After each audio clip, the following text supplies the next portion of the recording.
how you formed or whatever. Oh, he's the first brute. Yeah. Shall I do my bit then? Yeah. Well, we started as the Ivies, you know, I don't know, 4 or 5 years ago. Mm-hmm. And then we had a song called Maybe Tomorrow as the Ivies, I remember that. we all liked at the time, and the people with us all liked, and were pretty confident about. And it flopped. So we went through like a really negative period after that, and we went into a rut for about 6 or 9 months, and we were with Apple, and Paul came along with Come and Get It, you know. Mm-hmm. And said that the film company wanted him to write the music for the whole film, The Magic Crystal. But he just did the one song, and he offered it to us. Mm-hmm. Well, we made a disc of that, we made a record of that, and played it to the film company. They liked it and said we could write another couple of songs for the film. I see. And that's how we sort of got started as Badfinger, which is Like when you wrote 2 other songs, right, for the film. Did you see the film first, or did you know? We saw like little, The We saw segments. still, you know, like the bits that they wanted us to write for, you know. Yeah. like the opening sequence and the discotheques. Right. How has the sound of the band changed, like, since, like, when you first started, like, when you had Maybe Tomorrow? Because, like, you only had, like, as far as we know, is, you know, that one single, which, you know more about what the sound of the band was back then. It's, I think it's a lot more driving now, isn't it? Yeah. Because Joey came along on guitar, like.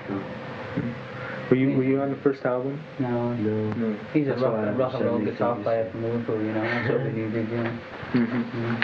Yeah, because like I know on the first album it just had like the 3 photos and like the credits, you know. Yeah. So that's what I thought. There were a lot of the tracks on that first album were actually Ivy tracks. Yeah, or Maybe Tomorrow. Yeah. But like judging from that one hit, you know, you might think that the Ivies back then were something like the Bee Gees. Yeah, well, Like that's where we did the real bit, you know. Well, The what? Well, I wrote that, you know, Oh, and yeah. that was like my trip then, you know, and I've been like driving away from that for a long time, you know, as much as I can. So you just get it, you know, so that you can get that sort of content into it without being too syrupy, you know. Yeah. And I think that's more acceptable, you know. Yeah, but like what made you, if you were more or less like that, you know, it's kind of a drastic change if you really think about it, you know, from a, you know, really rocked up group to, you know, something like well, that's what's in that, is the scope of it, you know. It's only a very slight swing when you look at it, really, because we did rock and roll then. Yeah, well, that's the point. We're really into rock and roll. Yeah. It's just that we've gone more to rock and roll now Right. than we ever were.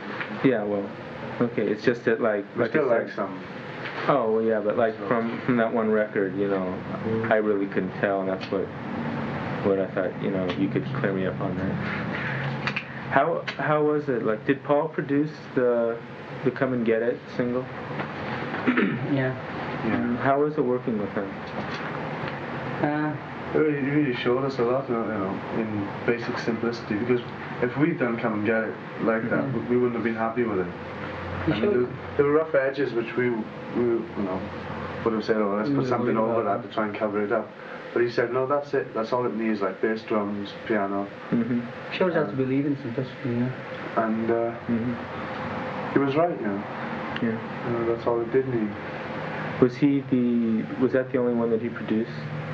No, did Crimson Shepard. Yeah. That was in the film too, right? No, it was just, what happened was we'd had Maybe Tomorrow, you know, and we'd gone to like 50 in the States, and there was a big gap, a year gap, you know, where we were just trying to get ourselves together in a new direction, really, you know, just like harden things up and just get it, you know, looking for another single, you know. And he had the film thing, you know, and offered us that song, you know, and offered us the opportunity to write into it, you know. So we'd Come and Get It. He just more or less told us, you know, we just play this, play that, you know. You know, it'll be alright to read down. It was like more or less his, you know. Yeah. And the next song we did, which was the next song? Operators, yeah. But they needed an exciting sort of... Oh, Carry On, was it? Oh yeah, Carry On at the beginning of the film. Yeah. And he just said, we watched the film at the beginning, yeah, and he said, he gave us his impression of what he liked in it, you know, he said, he mentioned Simon Garfunkel and, you know, that sort of style thing, you know.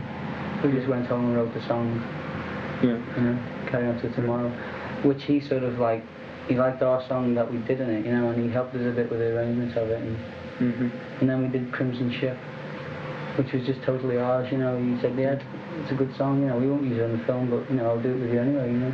So he sort of like took us through the stages of the whole thing until we were doing it ourselves, you know. Give us the confidence, you know. And he said that's it. He just left us. When were you first signed to Apple? Or how did you come about being connected with them? We used to, we had a small studio in a house in London where we used to make demo tapes on a stereo machine, you know, of our songs. We used to write songs and we'd make sort of one-man demos of them and then we'd do them with a group, you know. And you know, a long time ago we were believing in the, like, you know, four years ago we were believing in the policy of like writing our own songs, you know, and not getting into any of the trends that were going down in England at the time, like the soul trend, James Brown and all that. And we were just trying to say, well, if we can write a song that's a hit, we can make it over that, you know. And we've been doing that for a good while, you know. So we had like about 100 songs on tape. It's a big Apple thing, you know. So did you like take that, like send the tape in or something like that, or you know, to the Apple people? Yeah, we knew the roadie Mal, you know, and Bill knew Paul and his dad, you know. And that's our manager, you know. So there's a few different angles we got sort of like associated with it, you know. I see. Were you playing clubs back then? Yeah, doing all this thing. Yeah. Like, this is getting into your influences. You know, being that you were like writing your own material like way back then, you know, like you said, what were your influences up to that point, I guess? Well, Beatles really, I think, you know, to be honest, you know. yeah, at that time. Because it was, everyone was into Beatles then, you know, anyway, you know. I mean, they were like the only group really that were doing that. They were doing that thing at the time. There weren't all that many groups writing their own stuff. Has it's become sort of an in thing to do it now. Since then and now, like as of now, you know, have you gathered any other influences though? Oh yeah, well, lots of us. You know, when Joey joined us, you know, we changed an awful lot in a lot of new directions, you know. We got down into, he sort of like influences in the way of becoming into a beat, you know, Chuck Berry and... Okay, getting to Joey, he's sitting there. Like when did you, how did you come to join the group? I don't know, the bass player left after that, and then they were looking for ages, so we used to play with them. Oh, who used to be bass? Ron Griffiths. Oh, he's the guy who wrote Dear Angie. Yeah, right. Yeah. So go ahead. I don't know, the manager Bill, when we met him in all the pubs, they phoned me up and that's it. I came down and played with them and stuff. Just all stayed on. Like one reason why I asked, you know, among others about the influence type of thing is like, there's one song called Knocking Down Our Home, right? Like, you know, that's kind of 1930s vaudeville type of thing.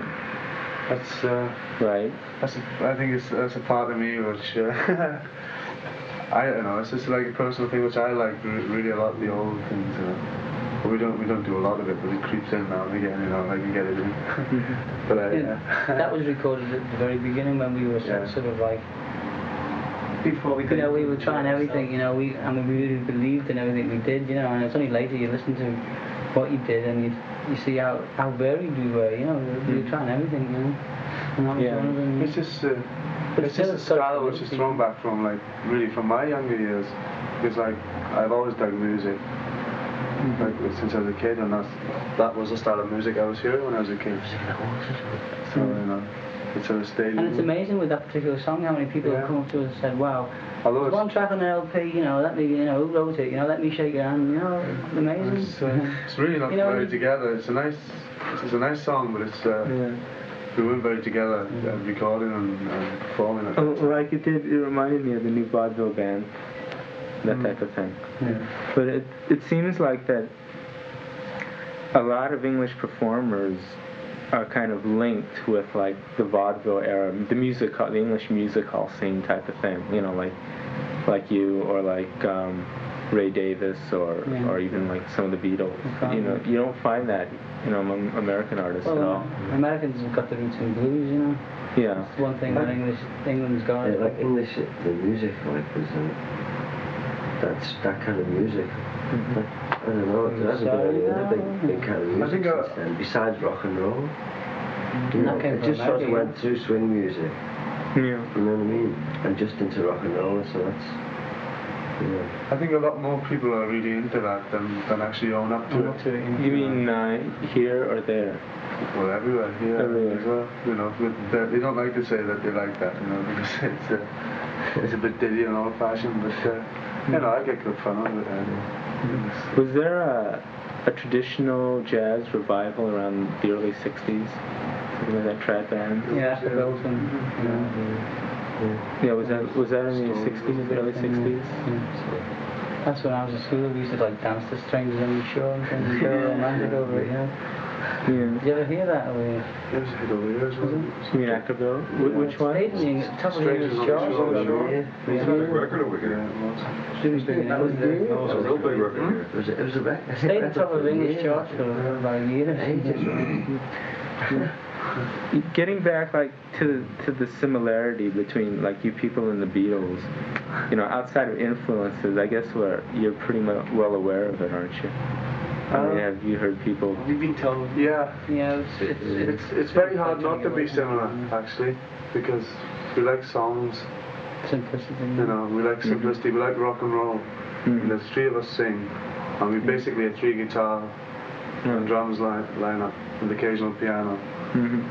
So, and it's, I mean, we haven't planned it this way. Yeah. It's just the way it's happened. Yeah, when we're sitting on the bus, you know, we're all playing guitars, we play Buddy Holly songs and Lordy Miss Claudie songs, and you know, all that, you know, that's where we get the greatest buzz from, between ourselves, you know. Right. But you know, the Beatles are like, now, are just one of many influences. I mean, there's lots of other groups that influence it as well. Who are some of the other major ones? Well, for me, I mean, I've been saying this for about 2 years now, but I still got to say it. The band, I think, you know, they were really together. They were another group who didn't, you know, get into the whole show business thing and become, you know, part of it and polluted by it. You know, they just did the thing and kept away from it, you know. Right. And I really admire people like who can do that, you know. Timothy and Bonnie did some nice rock and roll things as well. Yeah, well, like you could say certain things about them, but like as far as actually influences, like looking at your music and saying, well, there's parts of Delaney and Bonnie here, or that type of thing, you know, I don't think you really find that so far. Well, the thing is, you know, maybe the next album or something like that. But I think the band are really good, and maybe when we're that good, you'll notice the influence. You know, but they really are. They're a really great band. Well, I mean, like as far as their styles go, like, you know, it's gospel rooted. You know, that could still show up in your stuff, but I don't think it has yet. No, it's because probably English, you know, we haven't had all the roots that they had, you know. Well, different ones. It's not so much of a demand for all that anyway, because it's not important. It's not as much, you know what I mean? It's not as like topical, you know. It just like there's no sweat in England at the moment, but there seems to be at the moment in America that it's like there's an earthquake going to happen, you know. The sweat from, you know. You've heard about that, huh? But like, I noticed, but like other songs, like you know, like Believe Me, sounds really unmistakably like something like the slow "Oh Darling," like the Beatles. It's like I mean, were you aware of that when you recorded it? No, sometimes you do a song, you know, And you know, you really like the song that you play. You know, you're trying to write songs, and sometimes you can spend days trying to get something that appeals to you personally, and sometimes you can just pick it up and a tune will come out, you know. And I did that one day with that song, and we recorded it, you know, in a demo studio that night. And then we recorded it a few days later, and we did it, you know. And then I got that in my head, wow, you know. And until then, I didn't know, you know. And there it is, you know. Well, it happens with everybody, I think. Yeah, McCartney, because we were in the studio one night, and he came in and said, we were talking about that, you know, about being, you know, I was saying there's such and such a song that we did sounded a bit like. He said, don't worry about it, you know. He said, I've just been writing a song now, you know. And he played it for us as Hey Jude. And he played us a bit in it that was like Spanish Harlem. So this bit's like Spanish Harlem, yeah. And, you know, just to point, Right. Oh yeah, and also like along the same train of thought as far as like the stage, you know, your stage appearance goes. Like how come you use, like, for you two to sing, you use like the one microphone instead of the two? Because you get a better blend of harmony, you know. It's funny. You know, if you go into one mic, you get the two voices blend more than if you go through two mics, you know. So it sounds more in tune, you know. It's a lot easier. What did he ask us is, why did they throw jelly babies at us? Like, get out of that one. I talked to somebody who was sitting back there, and he said that there were these two 14-year-old girls. Yeah, that was the biggest thing like that we had. And LA, I thought LA was going to be really cool, you know, and you know, but it was the other way around, you know. But like, really, it seems to me like, if you think about like the whole rock scene, like there's a void there, you know. All these, a lot of groups that were on top are slipping now, right? Like you could even say Creedence Clearwater is slipping a little bit maybe, but they still are. There's this big void, and people are thinking, you know, because of maybe the similarity of Badfinger to the Beatles or whatever, they think that, you know, that maybe they could fill the void. You know, that well, type the of Beatles thing. are really talented, you know. And, Yeah. you know, it's really hard to compare yourselves to them, you know, because it's nice of them to think that we fill the void, but if they think that we'll take the place, then they're talking rubbish, because nobody will ever do that. And we don't believe that we'll ever do it. Well, I mean, like, as far as, like, if you compare yourselves, I guess, with the Beatles in '64 or something, you know, you're better musically, you know, aside from composition and, you know, like, and things like that. But it's just that I think that certain people, you know, hope that you could generate that much excitement or something like that. Well, maybe we could if we got it together, I don't know. yeah, we a lot of times we do, you know. We've had a lot better nights than we. You know, that night Than that particular night with Bronson. because it was a bad night for us, you know. But why is it a bad night? But we got there after travelling. We travelled from, where was it? Wichita. Kansas. Straight after the gig. Arizona Desert, you know, and got here at 6 o'clock the day that we were playing, 6 o'clock in the morning, you know. Yeah. And we'd been having a lot of troubles with our PA, so we couldn't use that. So the roadies were out all day trying to find a PA, you know. So when we got to the gig about 5, there was none of our equipment here, the roadies hadn't arrived, you know. Very shoddy, you know. So we didn't do it. And the PA that they had wasn't any good, you know, so we were on, you know, bad, you know. We knew that all these people were there watching us. So we got hung about that, and it was like the first time we'd been in LA after hearing so much about it, you know. You know, all the country lads coming to a big city. That's the one good thing or bad thing with this group, like, is that we're not very good actors. You know, and when we get it done, and it's real, and everybody knows about it and really dig us with it. But when it's bad, everybody knows that as well. You know, we can't hype it at all. We're not very good at hyping and putting a big, you know, we'd rather have an argument on stage, you know, in front of the people, and get it sorted out rather than like keep it cool, you know, and the image thing, you know. We like sworn at each other on stage, you know, before now, to get the point across, you know. I know it sounds really like heavy, like, but it's, you know, it happens, you know. Yeah, well, it's like, you know, I wouldn't consider the concert you gave bad or anything like that. You know, I thought it was pretty good, but it did seem like there was something that was missing. Black sparkle. Yeah, and that's like. Well, yeah, and we could have got, you know, we have got it, you know, on a good night, you know. Did you read the review in this morning's paper? I didn't read it, but. Which was the one? Is that the one we read? In the Times. That's the one we just read, is it? Yeah. Yeah, well, that I read that, you know, and I reckon if it got, you know, someone was saying that fellas, you know, he likes to bring things down generally, you know, because you can see that from the way he's like James Taylor, and you know, just in the opening paragraph, James Taylor's gone on to do On the this, side, you know.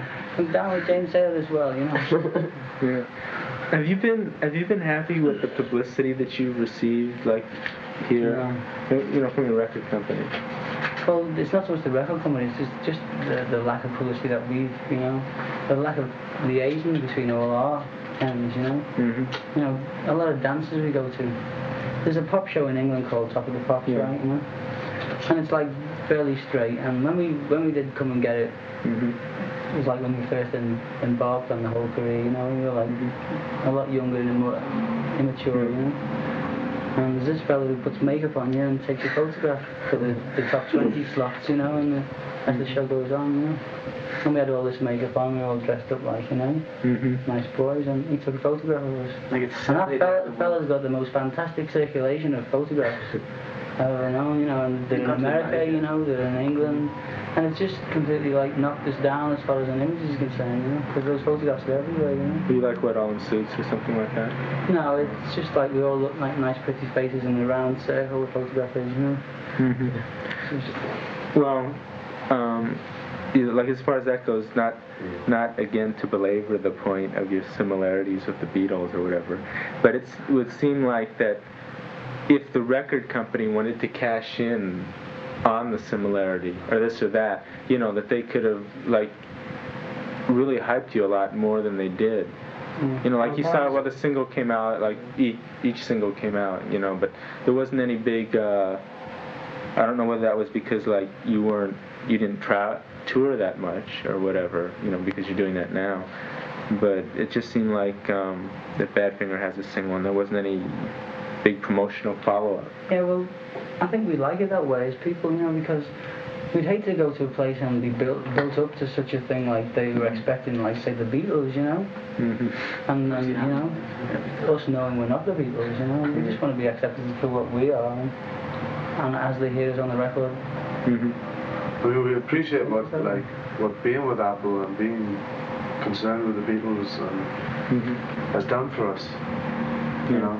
But it gets a bit of a drag when you go to every job and you're advertised as Paul McCartney's group, and Paul McCartney's singing with you and appearing on stage with you. Did they do that in England? What? Not in England, but here, really? Everywhere. Well, in LA, there's like girls that say, "Where's John? Where's John? I want to see John." You know, I mean, Lennon. No, but I mean, it's like anywhere near him, you know. The local DJs are like the biggest culprits because they say on the radio for about 3 days before that Paul McCartney was going to appear there. They need a thing to sell us by, you know. And we were a Paul McCartney discovery and managed by Paul McCartney, and we haven't seen Paul McCartney for 18 months. This is like insane. This is an interesting question, but who owns Apple now, or who's controlling it, or you know? I don't know. The shadow knows. It's in the receiver, I think. Isn't it? It's in a void by itself. No, I don't know. Do you know? Apple Records is not in their receivership. It's not. Their personal finances. But they just made a further statement in trades today. The appointment of the receiver had nothing to do with Apple Records. Well, it's just the point that, you know, supposedly, I guess the Beatles had owned it, right? And now that they're doing what they're doing, you wonder. Well, it's a corporation, so, you know, who really owns it? Well, who really owns General Motors? Did they sell stock in it? Pardon? Did they have... I don't know what the English laws are, you know. Well, it depends. Like, if they have the stock, like, between 4 or 6 people or something like that, you know, then you're in trouble, but, you know, it's more. But as far as Apple Records goes, Mr. Klein still manages it. You know, I think it's making more money than it ever did now. He's made them a lot of money. Well, you can't complain with that.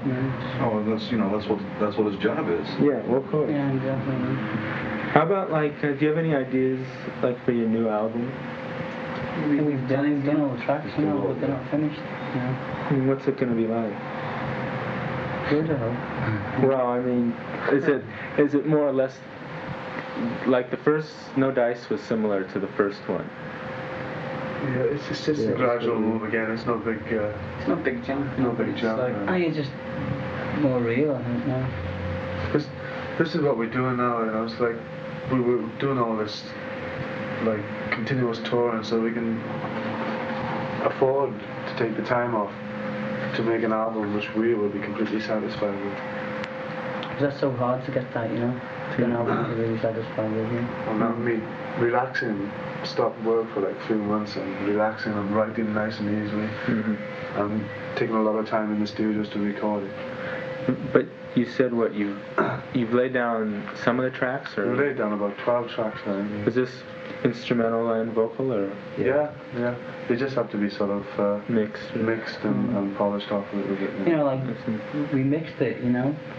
In one night, we took it, we mixed it in one night, and we go to America the next day, you know. Then we had the mixes about 3 days later, and it just silly, you know. We tried to get the tour put off for like 2 weeks, and we were advised that if we pulled out of the dates, we'd be bankrupt because we'd get sued, but for so much. So we come to America without a single, you know, without an LP.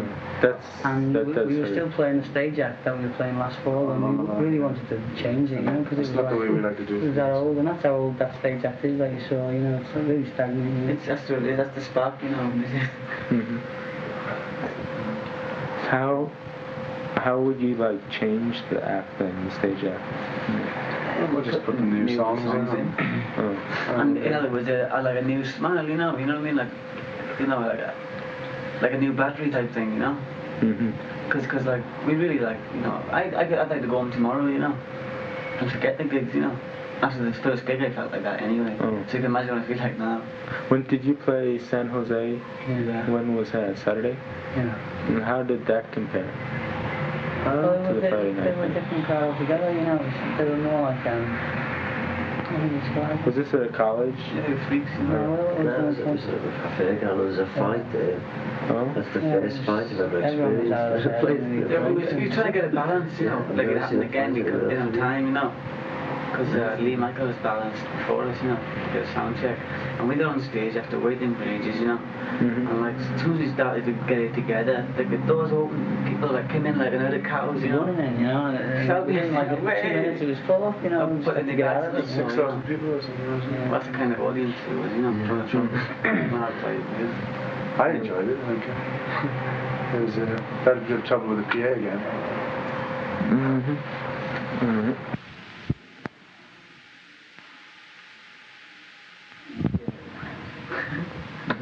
So then, you know, getting back to the album, is it like, I guess most of the stuff going to be like the simple type love themes, you know, like the last couple albums, more or less?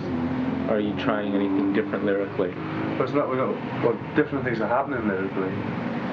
Yeah. There's a single we probably use, you know, which we'll go back and George Harrison's going to produce it for us, you know. We've done it, but, you know, we're going to redo it, you know. It's called Name of the Game. Which is, You did that on stage? Yeah, people does it, you know. Yeah. Have you ever thought of doing a conceptual type of album? Yeah.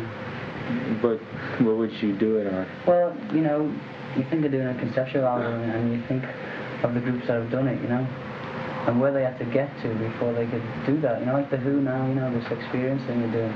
You know, the Who have been doing like Summertime Blues for like 4 years before they thought of that, you know. Right. And they really got Summertime Blues down, you know. And it's only when you get to that stage that you can, you know, Well, be big enough to do it, you know. You know, it's a lot to do with finance again. You know, you have to be in a position to stop work and take time out and do Take a these year things. out, you know. You know, really get it together. yeah, well, I mean, not all that much like about recording a rock opera or something like that. But Well, like, there've been other, I mean...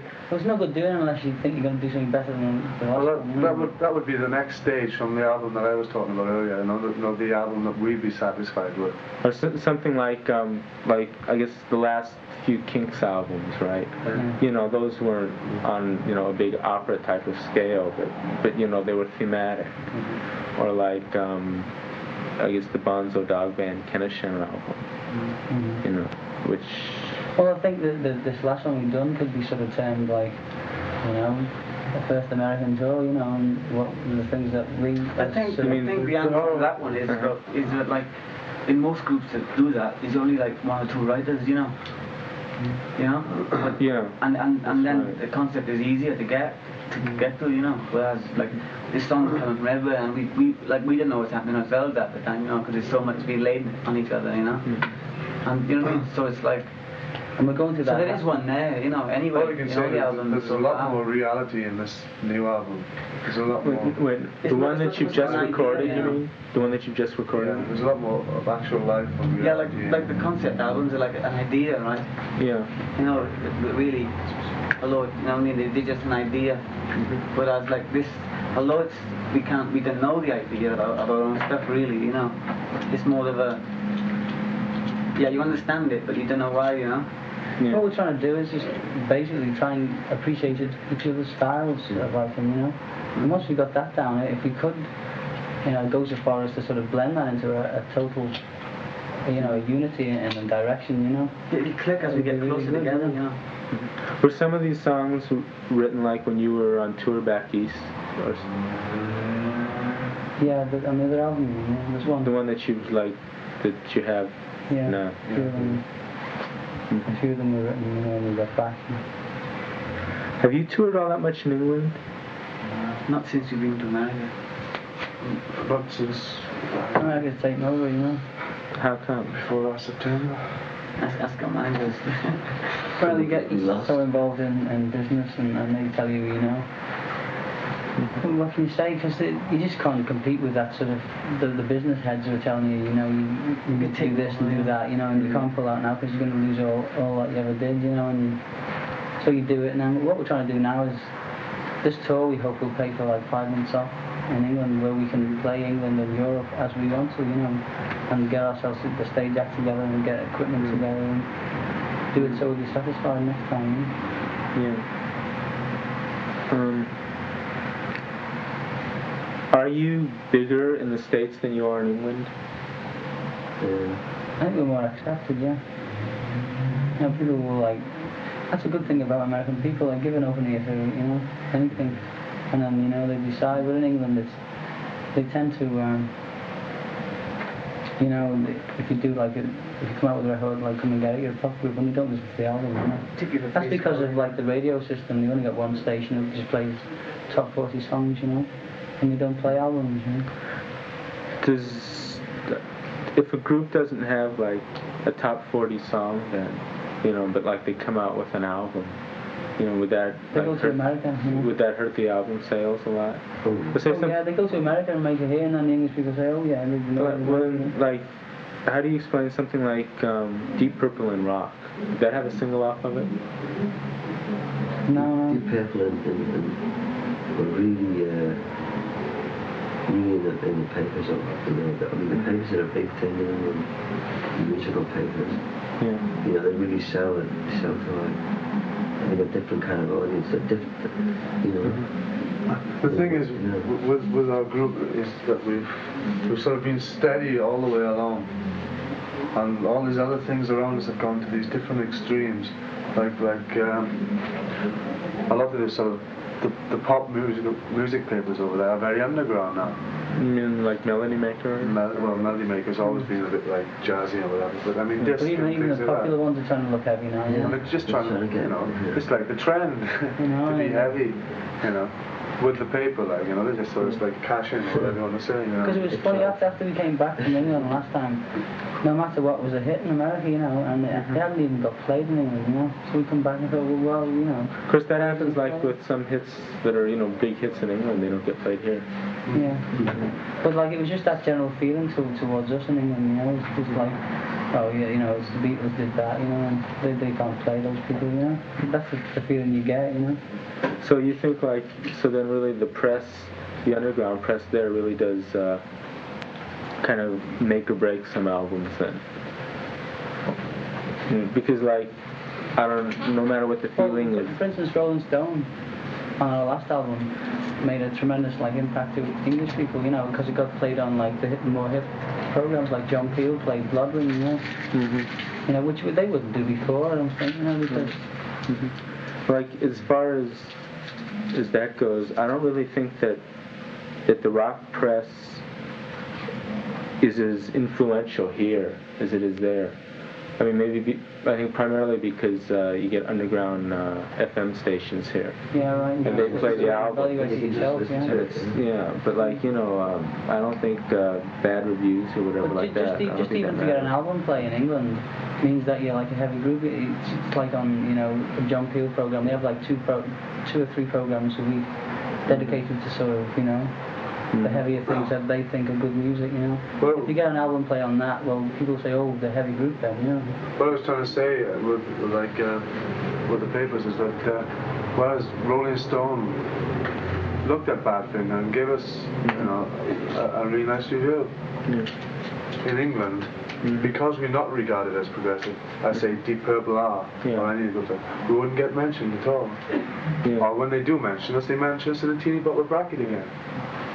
Yeah, well, they put the meaning of progressive at the wall, you know. It seems though that progressive isn't like freaky music, you know. It seems like they're being kind of snobbish in the way that, because like not everything that's progressive or not, or maybe even Deep Purple and rock, you know, that's not. I don't think that's good. I mean, I don't really like the Deep Purple album, and you know, meaning that like, not everything that's progressive is all that artistically good. I mean, we know what we think is heavy as well, so really do. Being that you're now sort of a new wave group, you know, from England, like as far as here goes, how would you compare like the English rock scene now, the way it was like five years ago when it first started, 6 years ago? I'm not confused. It's just more diverse, you know, like with the American influences from the acid, and you know, some people are still doing that, and people are getting into like country stuff, and you know, just splitting up in a lot of different directions, you know. It doesn't seem to be one sort of... Seems to me like that the next new thing is going to come from America. Yeah, I think so too. Because America is so active and so determined. There's still narrow-mindedness in England, which is very difficult to get rid of. You know, which doesn't seem to exist over here. You get a lot of really good bands who play. It's funny in America. There seems to be like a resentment for American bands. I don't know. You know, Americans seem to do that. You know, it's weird. A lot of it's silly. You know, because like, you know, it's just the same fallacy. You know, like you meet a lot of American people on gigs and say, oh, I wish I could go and see England. You know. You know what I mean? And they look to you with respect because you're English, and it's silly because it's not so, you know, English and American. You know? There's just take it for what it is. There's this kind of mystique around English groups, you know. So where do you think like rock is going to be headed, like in the next couple years or so? You know? Really no idea. You know, it's like anyone's. You know, someone could come up with Pete Townsend, you can say. Yeah, this thing that Townsend's doing seems to really... What's he working on now? Well, it's this thing called Experience, you know, it's like... I haven't heard anything about that. Well, you've got sort of the utopian sort of PA system, a quadraphonic sound system, in a perfect acoustic place, you know. The young bit, you know, it's especially designed for people to do this sort of thing, you know. And he's just going to get a lot of people in there.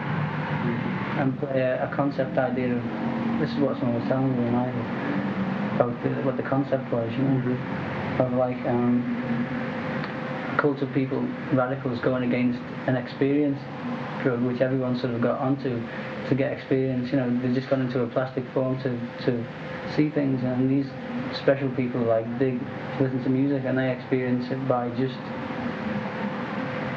you know, letting go of the music, you know, and he's going to film the whole thing. You know. What, he's like, the band's going to be like on stage, you mean, or something like that? Yeah, and the audience is going to, you know, I don't know whether they rehearse. I can imagine they'd rehearse They used to do something like that here a few years ago. I mean, not so much, I think, with the rock group. But I can imagine it would be rehearsed, though, you know, with the audience as well, you know, so that the audience really know when to come in with, and they can let it out, and it would really, you know, multiply, you know, instead of it just being like, clap your hands, you know, when they know when to clap their hands and what sort of beat to do. It would be a big thing, you know, especially on film. Total involvement type of thing. Right, and this sound thing's all around them, so they're in the centre of it all, you know. And things like that is like what a group like, you know, what we'd like to do sort of thing, that's what we'd like to get, but you've got to go through 4 years of touring to get the bread and to get the ideas and just to be so solid, you know. Because like the Who don't make hardly any money on gigs, do they? No, they just, They you got know, so much equipment to use. take a stage with them, take a lighting with them, you know. Especially in England, I mean, you're lucky if they make anything at all when they go to England, because you don't get the same kind of money as well. Just keep the name going. It's just, It's really admirable, you know. You know, it's really good because they, you know, they're really being honest, you know, to the public. You know. Like as far as quadrasonic sound goes, like if records go that way or not, you know, how do you people feel about that? You know, as people who record on record. Well, it's just going to be another dimension, isn't it? You know. Well, I mean, do you stereo, do you think it'll be a wise decision, like, to do that? well, it's still basically down to the. I mean, do you think it's more gimmicky, or do you think it's artistically credible? I mean, it's like a, you know, a camera, you know. I mean, when cameras first came out, you know, they were just things that took an image of something, but now they're becoming like the sort of 1984 art, you know. You never know whether something's like painted or whether someone took a photograph now, you know. And, you know, it's just getting into the actual entity as it, you know. You know, it's like a metal thing, but if you can put your soul inside it, you know, it becomes art, you know. It's the Obviously, same because of the commerciality of the thing, there will be a lot of gimmick involved. But then again, people will get into it more, you know. Couldn't see it. Well, But, I think it's still basically down to the like to the band or the music. well, like if No, let's say if you know. Badfinger like came out with a track in quadrasonic, like you'd have, you know, like one instrument here, like the drums here, you know, the guitar, one guitar here, the bass here, guitar here, and like that. Really good I mean, plays well, individually, yeah. I mean, do you think as far as listening, do you think it'll, do you think like, you know, it'll be all that good to listen to? I don't know. I think people Well, how much you could do it though, you know. thing is to have a quadraphonic, what's it called? Quadrasonic. To have that sound, but not use it all the time, but just have things going into it for effect, like I mean, in a break or whatever.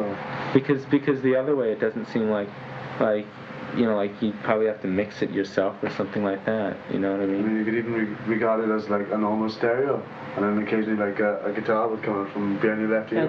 I don't think you should, you know, it would be a bad thing to sort of.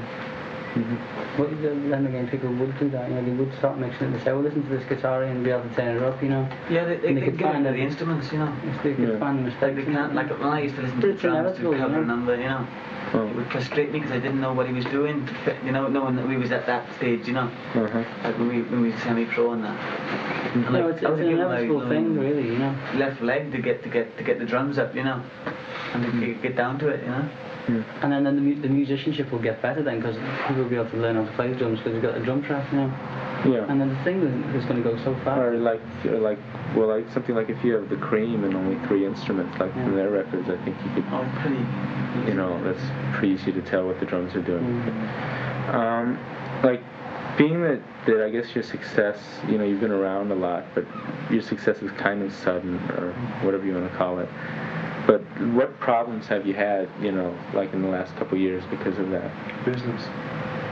You know, It's the being inundated. big with- problem. yeah. The only really big problem is business, It's just- money. You just can't think how you want to be yourself. You just can't live your life how you want to, you know. Because You've you got should to be do all doing the this. things you should didn't be want to doing do that, to get what you want, you know. Like what? Like we didn't want to come to America, so we said we're not coming, you know. Why didn't you want to come? Why did we come? Ready, We told We you. weren't ready to come here and finish You know. the album. We wanted to Oh, decide you when we were ready. okay. And therefore the album suffered because we've got to go back And on the all stage stuff now and look actually- back in it, you know. Yeah. And the stage suffered because. Sort of like wasted 6 months in time. And the main people that have been hurt are ourselves, because like we've gone down well in quite a lot of places, and we've had like lots of encores and everything, you know. But That doesn't mean it's just that we know ourselves that it's a bit stale and we should be into something new by now. We shouldn't be doing the same thing. You know. Yeah. It's just trying to be sincere to yourself, you know. That gets harder, you know. Like business, the problems with business is, I guess, contributed to the downfall of a lot of groups. Yeah. Do you, since overcoming the change, from like with the success, do you think that either that might be one of the reasons why Badfinger might eventually go down, or are you doing anything to offset that? What we're doing is like being really positive about trying to stay together, But, we're all determined within ourselves. You see, it's very difficult because it's not as if people are trying to screw us or anything or do anything like that. I mean, all the people we're associated with seem really sincere and are really sincere people. But it's just that they've got their way of looking at things and we've got ours. And we really have to make them understand that ours is the way we want to do it. The only way the only way we can function is by all agreeing, I mean, American business is like is incredible. I mean, anybody in the entertainment world does adverts on TV. For us to see like Johnny Winter on a television advertising Coca-Cola means that Johnny Winter's sold out. It does to us. I don't know what it means to American people. But everybody does it. It means that he likes Coca-Cola. And the person go on like 1 minute and talk about one brand of thing, and the next minute and talk about another brand of thing. I'm not getting any sort of hang up inside about it. And it's not the way we can't work like that. We just too. So they're telling us all different ways that how we can do this and do that, and we're saying, look, we don't want to do that. And they're saying, well, we're your business advisors. We're telling you how to make money, and we're saying, well. And it's very difficult for them to understand why you're throwing money away. That's what they're supposed to do. They're supposed to make us money. But there's certain ways of making it which we want to make it where we won't have any. Well, it's not so much making the money; it's just making. All our ultimate goal is to be able to do what we want to do, and it needs money to do that. But I mean, you shouldn't. We don't want to make it in excess, So we've got, like a ridiculous amount of money, and then, you just want to For instance, now we've done this tour and it enables us to like relax for 5 months, and do what we want to do in England. Right. Like Mike was talking about, like the image before, the group. What do you think, I guess the image of Badfinger is, or how would you change it? That type of thing. It doesn't change, it just is, Well, what is it then? Well, how would you describe it? I don't know. It seems to be very ordinary, I get the impression we haven't got like a front man like a Hendrix or a Mick Jagger, and we haven't got like an individually brilliant guitarist. As